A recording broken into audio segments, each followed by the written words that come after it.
लोकसभा चुनाव से ठीक पहले भारत रत्न पुरस्कार दिए जा रहे हैं और इसी बीच कई ऐसे सवाल भी उठ रहे हैं कि भारत रत्न में कहीं ना कहीं बीजेपी की सियासी इंजीनियरिंग है। तो आइए आज बात करते हैं इसी मुद्दे पर अपनी टीम मेंबर रवि जी के साथ और जानते हैं बीजेपी को इस सियासी इंजीनियरिंग से कहां और कितना फायदा होगा। तो रवि जी, अगर मैं सबसे पहले बात करूं तो मैं पूछना चाहूंगी आपसे जाट नेता चौधरी चरण सिंह के बारे में। भारत रत्न पुरस्कार दिया गया है, तो क्या कुछ वजह हो सकती है, क्या कुछ कारण हो सकते हैं जिससे बीजेपी ने इन्हें ये पुरस्कार दिया है? देखिए, इसका सोनल सीधा सीधा ये लगता है कि किसानों के वोट को साधने के लिए बीजेपी ने ऐसा कदम उठाया है, क्योंकि पश्चिमी उत्तर प्रदेश में देखा जाए तो आरएलडी जो किसानों की हित की बात करती है और इसी को देखते हुए इन्होंने ये डिसाइड लिया है, चौधरी चरण सिंह को सम्मान देने का काम किया है। तो अब जयंत चौधरी अभी इंडिया गठबंधन के साथ थे, अब एक तरीके से किसानों को वोट को साधने के लिए इन्होंने ऐसा लगता है किया है। और अब जयंत चौधरी ने भी कहा कि अब मैं किस मुंह से मना कर सकता हूं, क्योंकि ये लंबे समय से ये मांग होती रही है। अब जाकर के क्योंकि चुनाव जब नज़दीक आ गया है तो सरकार ऐसा क्योंकि इसका फ़ायदा लेना है तो अब किसान को वोट को साधने के लिए किए, क्योंकि इससे पहले जब किसान धरना दे रहे थे साल भर से पहले दिल्ली में, तो इसका बीजेपी को बड़ा नुकसान हुआ। लेकिन समय आते ही किसानों के वोट खींचने के लिए एक तरीके से ये कि किसानों को वोट को साधने के लिए ऐसा कदम और कहीं ना कहीं ये जाट के नेता भी है जी, बिल्कुल, तो वो भी इनको वोट मिलेंगे मुझे ऐसा लगता है। फिर अगर बात करें नरसिंहा राव की, तो क्या कुछ उनके लिए क्या कुछ ऐसे कारण हो सकते हैं जिसने बीजेपी को ऐसा कुछ मतलब कर दिया कि इन्हें पुरस्कार देना पड़ा? थोड़ा सा पीछे जाते हैं, जब सन 92 में ये देश के प्रधानमंत्री थे और राम मंदिर का मामला चल रहा था, तो उस समय ये देश के प्रधानमंत्री थे। इस वजह से अब चूंकि राम मंदिर बन के तैयार हुआ और ये वोट का एक कहा जा रहा है कि बीजेपी को इस पे बड़ी फायदा मिलेगा, क्योंकि वोट एक क्रिएट होगा जी। तो उस समय से ये लग रहा है, उस समय कोई रिलेट करते हुए इस समय इन लोगों को कुछ चुनिंदे ऐसे लोग बीजेपी इस कदम को उठाई है कि एक तरीके से इसको बड़ी भारी मात्रा में इस बार जीत मिला। और कि तो उस टाइम जो बाबरी मस्जिद का विध्वंस हुआ था, और कहीं ना कहीं कुछ लोग ये भी कहते हैं कि अगर 92 में बाबरी विध्वंस में अगर ये चाहते तो वो रुक सकता था, बाबरी मस्जिद को अगर गिराने में रोकना चाहते तो वो रुक सकता था। बिल्कुल सोनल, ये देश के एक सर्वोच्च पद पे थे और देश के प्रधानमंत्री थे, तो अगर चाहे होते तो सिचुएशन बदल सकती थी। लेकिन ये कहा जाता है उस समय कि इतना आक्रामक कार सेवक हो गए थे कि प्रशासन के बस में कुछ चीज़ें नहीं थी, स्थिति इतनी बिगड़ती गई और खामियाजा पूरी सरकार को भुगतना पड़ा। और फिर उसके बाद से किस तरह के सरकार पे आरोप लगे, विपक्षी पार्टी आरोप लगाती रही कि सरकार ने ये जैसे एक तबके के लिए गलत काम किया है। तो फिर उसके बाद कोर्ट में हियरिंग चलती रही, बाद में क्या हुआ सभी लोगों ने देखा। तो उसको लेकर के ये बीजेपी जो एक डिसाइड की है कि उस समय उन्होंने भी प्रधानमंत्री थे, तो अब जाके उनको भी एक तरीके मतलब कहीं ना कहीं हिंदुओं का वोट खींचने के लिए। जी बिल्कुल बिल्कुल।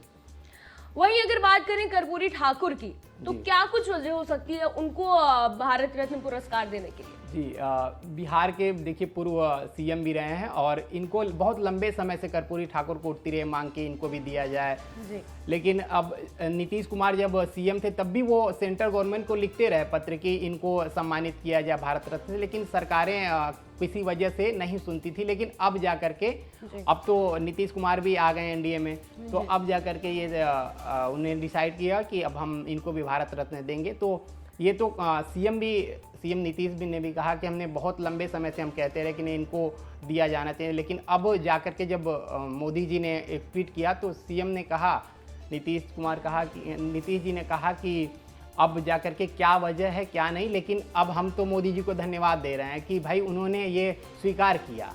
तो और अगर बिहार की बात करें तो बहुत कर्पूरी ठाकुर को बहुत सम्मान बिहार तो कहीं ना कहीं बिहार को अगर पकड़ना है इन्हें तो इनको, इसलिए कहीं ना कहीं ये भी वजह हो सकती है कि इन्हें पुरस्कार दिया गया है।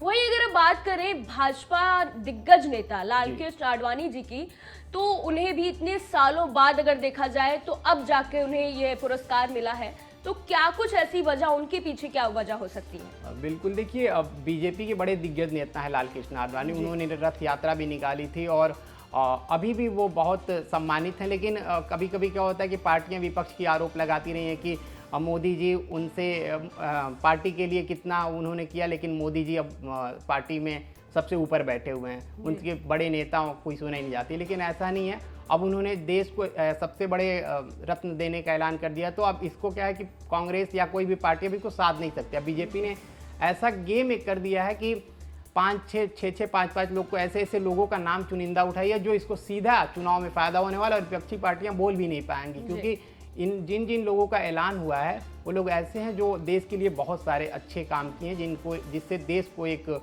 मजबूती मिली है। बिल्कुल। और वहीं अगर बात करें तो प्राण प्रतिष्ठा में भी इन्हें आमंत्रित नहीं किया गया था, तो उस पर भी काफी ऐसी बातें उठ रही थी। तो मुझे लगता है कि उन बातों को बिल्कुल खत्म करने के लिए उन्हें ये पुरस्कार दे दिया गया है।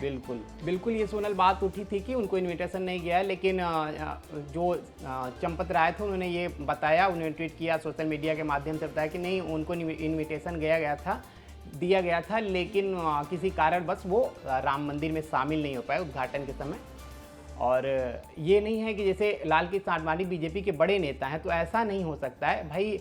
अब क्या होता है, कभी कभी अफवाहें उड़ जाती हैं, लेकिन उन्होंने ये क्लियर कर दिया था कि ऐसा नहीं है, उनको इनविटेशन दिया गया। लेकिन कई ऐसी बातें उठ रही थी उस समय। बिल्कुल सही बात है, लेकिन उस टाइम पे कई ऐसी बातें उठ रही थी कि उन्हें इनविटेशन नहीं भेजा गया।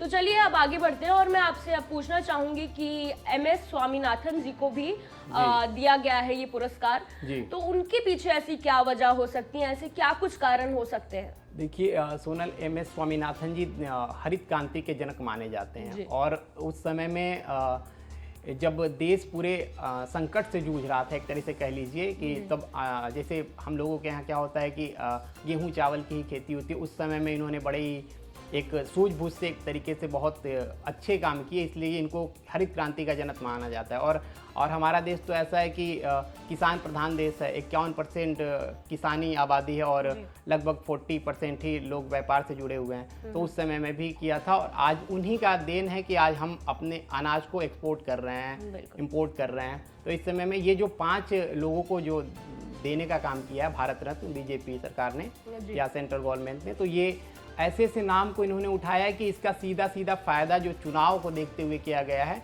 और इसका कारण है कि बीजेपी विपक्षी पार्टियां भी इस पर नहीं बोल पा रही, क्योंकि ये जो 5 लोग हैं, ये लोग देश के लिए या कह लीजिए बहुत ही संघर्ष से ये लोग आगे बढ़े और देश के लिए कार्य किया है। बिल्कुल सही बात है।